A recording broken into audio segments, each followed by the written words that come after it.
Hi guys, मैं Ganpat Godara English language trainer व 2 books का writer 50 days spoken English challenge में आपका वेलकम करता हूं। ये हमारे चैलेंज की सबसे पहली क्लास है जिसके अंदर हम आपको बेसिक इंट्रो बताने वाले हैं। इस क्लास के एंडिंग तक आप अपने बेसिक इंट्रो को सीख चुके होंगे और उसके बाद जब कभी भी किसी नए इंसान से आप मिलोगे तब आप अपने बेसिक इंट्रो को अच्छे से डिलीवर कर पाओगे। मेरे साथ मेरी को ट्रेनर प्रियंका है। Hello guys, this is Priyanka Soni and you're welcome in this video. इस वीडियो के अंदर हम एकदम जीरो लेवल से बॉटम लेवल से स्टार्ट करने वाले हैं। एग्जाम्पल के तौर पर मान लीजिए कि आपको किसी इंसान से मिलना है और आप उस इंसान के पास जाते हैं, या तो आप सुबह जाएंगे या दोपहर में जाएंगे या शाम को जाएंगे। जब आप उस इंसान के पास जाएंगे तो आप एक ऐसी फ्रेज या एक सेंटेंस बोलेंगे जिससे आपकी जो टॉक है वो स्टार्ट हो सके। तो अगर सुबह जाएंगे तो क्या सेंटेंस होगा, शाम को जाएंगे तो क्या होगा और नून में जाएंगे तो क्या होगा, और उसके बाद में अगर आप वो सेंटेंस बोलोगे तो सामने वाले इंसान का क्या रिप्लाई होगा। मैं वो सेंटेंस वो फ्रेज बोलने वाला हूँ और प्रियंका है उसका रिप्लाई देगी। मान लीजिए कि मैं प्रियंका से सुबह मिलता हूँ और मैं प्रियंका के पास जाऊंगा तो मेरा सबसे पहला सेंटेंस क्या होगा? Good morning Priyanka. Very good morning.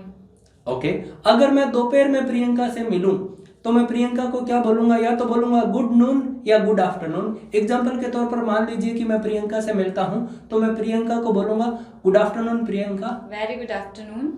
और अगर मैं इवनिंग में इनसे मिलूं, मान लीजिए कि ये मेरी मैम है, एग्जाम्पल के तौर पर हर बार प्रियंका की बजाय मैम और सर भी हम बोलते हैं, तो अगर मैं इनसे बोलूं कि good evening ma'am. Very good evening. Okay. तो सुबह मिलेंगे तो गुड मॉर्निंग, दोपहर में मिलेंगे तो गुड नून या गुड आफ्टरनून, व शाम को मिलेंगे तो गुड इवनिंग। लेकिन जब कभी भी किसी इंसान से मिलो तब गुड नाइट कभी भी नहीं बोलना है, क्योंकि गुड नाइट एक बाय है। इसका मतलब गुड नाइट यानी तुम सो जाओ। अब हम इस टॉक को एंड करते हैं। गुड नाइट आपको नहीं बोलना है। इवन आप रात को 11 बजे भी किसी इंसान से मिले तब भी आपको गुड नाइट नहीं बोलना। तो हमारा सबसे पहला स्टेप क्या है? मैं प्रियंका के पास गया और प्रियंका को बोला गुड मॉर्निंग प्रियंका, तो प्रियंका ने रिप्लाई दिया वेरी गुड मॉर्निंग। अब सेकंड स्टेप है, मैं इनसे इनके हाल चाल के बारे में पूछूंगा। तो आप नोटिस करना कि हाल चाल का आंसर देने के अलावा और क्या क्या बोलते हैं और उन चीजों का भी खास ख्याल रखना। हम अक्सर इंसानों के हाल चाल के बारे में पूछते हैं तो वो जो आंसर है वो काफी इंपॉर्टेंट हो जाता है। तो अगर मुझे इनसे ये पूछना हो कि आप कैसे हैं तो मैं क्या बोलूंगा? How are you? I'm fine, thank you. What about you? Okay, excellent. जैसे ही मैंने इनसे पूछा हाउ आर यू, तुम कैसे हो, तो सबसे पहले इन्होंने रिप्लाई दिया आई एम फाइन, मतलब मैं ठीक हूँ। उसके बाद में इन्होंने बोला थैंक यू। थैंक यू मतलब आपने मुझे मेरे हालचाल के बारे में पूछा, उसके लिए धन्यवाद। और फिर इनकी भी ड्यूटी बनती है कि ये मेरे हालचाल के बारे में भी पूछे। तो इन्होंने मुझसे पूछा व्हाट अबाउट यू, तो मैं इन्हें क्या रिप्लाई दूंगा? I am also fine, thank you. अगर मुझे पता है कि प्रियंका इस जगह से बिलोंग करती है या यहाँ से है तब तो मैं प्रियंका से नहीं पूछूंगा। और अगर मुझे प्रियंका के बारे में नहीं पता है कि ये कहाँ से है और ये मुझे जानना है कि ये कहाँ से है तो मैं इनसे पूछूंगा वेर आर यू फ्रॉम, आप कहाँ से हैं। तो आप नोटिस करना कि प्रियंका इसका आंसर कैसे देती है। Where are you from? I belong to Jaipur. Okay. तो इन्होंने कहा आई बिलोंग टू जयपुर। ये चाहते तो ये भी बोल सकते थे आई एम फ्रॉम जयपुर, दोनों ही करेक्ट है। और इवन कुछ लोग ऐसा भी बोलते हैं आई हेल फ्रॉम जयपुर। हालांकि हेल का मतलब ओले होते हैं ना, बारिश के साथ ओले गिरते हैं। हेल का मतलब ओले भी होता है। हेल स्टॉर्म यानी जो ओलों का तूफान होता है उसको हेल स्टॉर्म बोलते हैं। और हेल मीन्स बिलोंग भी होता है। और इवन प्रेज करने के लिए भी हेल का यूज न्यूज़पेपर में खूब होता है। इंग्लिश के अंदर एक वर्ड के मल्टीपल मीनिंग्स हो सकते हैं, वो हम धीरे धीरे आपको बताते जाएंगे। उसके अलावा अगर हमें किसी इंसान से उसके ईमेल एड्रेस के बारे में, उसके कॉन्टेक्ट नंबर के बारे में, उसके एड्रेस के बारे में या उसकी पोस्ट के बारे में पूछना हो तो एक वे है, वो काफ़ी इंटरेस्टिंग वे, काफ़ी इंपॉर्टेंट है।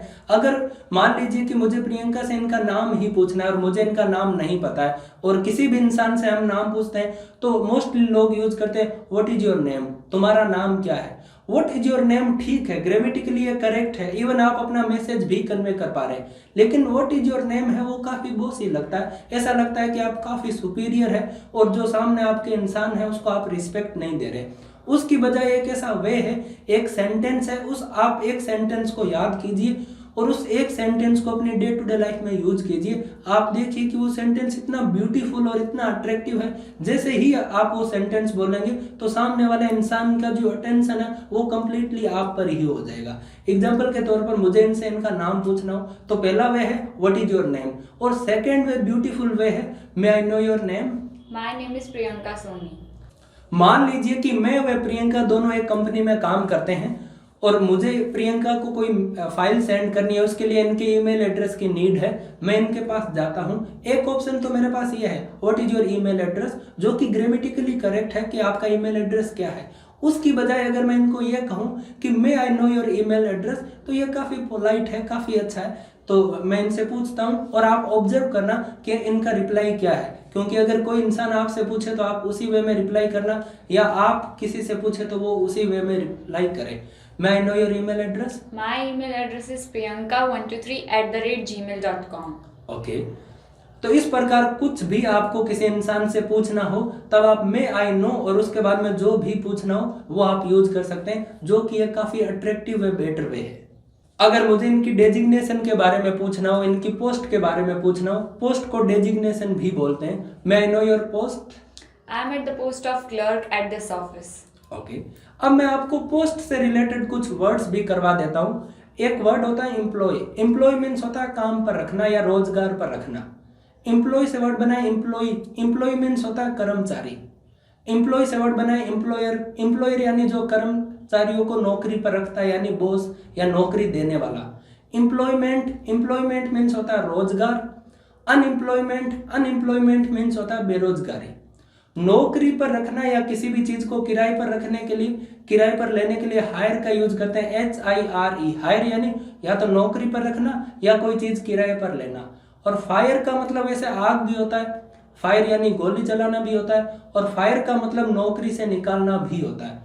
अमेरिकन इंग्लिश में सेक का यूज करते हैं नौकरी से निकालने के लिए, और जो ब्रिटिश इंग्लिश है उसमें फायर का यूज करते हैं, SACK, सेक यानी भी नौकरी से निकालना ही होता है। हालांकि जो सेक है वो डे टू डे लाइफ में जो बड़ी बोरी या बोरा होता है ना, जो बड़ा बैग होता है, कैरी बैग, उसके लिए हम सेक यूज करते हैं। टर्मिनेट वर्ड है। टर्मिनेट मीन्स भी नौकरी से निकालना ही होता है, और टर्मिनेट से वर्ड बना टर्मिनेशन। टर्मिनेशन यानी नौकरी से निकालने का पूरा प्रोसेस। टर्मिनेशन लेटर दिया जाता है उन एम्प्लॉयज को जो बिल्कुल भी एथिकली काम नहीं करते हैं। तो इस वीडियो के अंदर, इस क्लास के अंदर सबसे पहले हमने ये सीखा कि गुड मॉर्निंग, गुड आफ्टरनून व गुड इवनिंग का रिप्लाई कैसे होगा। फिर हमने ये सीखा हाउ आर यू का रिप्लाई कैसे होगा। फिर हमने ये सीखा कि थैंक यू कैसे बोले और कब बोले। फिर हमने ये सीखा कि किसी इंसान के बारे में पूछना हो कि आप कहाँ से, वो भी सीखा। और फिर हमने सीखा कुछ वर्ड्स, और ये भी सीखा कि किसी इंसान के बारे में कुछ पूछना हो तो क्या पूछे। उम्मीद कर रहा हूँ कि जो भी इस क्लास में मैंने व प्रियंका ने आपको सिखाने की कोशिश की है वो आपको समझ आ चुका होगा। वीडियो को एंड टू एंड देखने के लिए thank you very much. Next video को जरूर देखें ताकि आपकी स्पोकन इंग्लिश स्ट्रॉन्ग हो सके। Happy learning.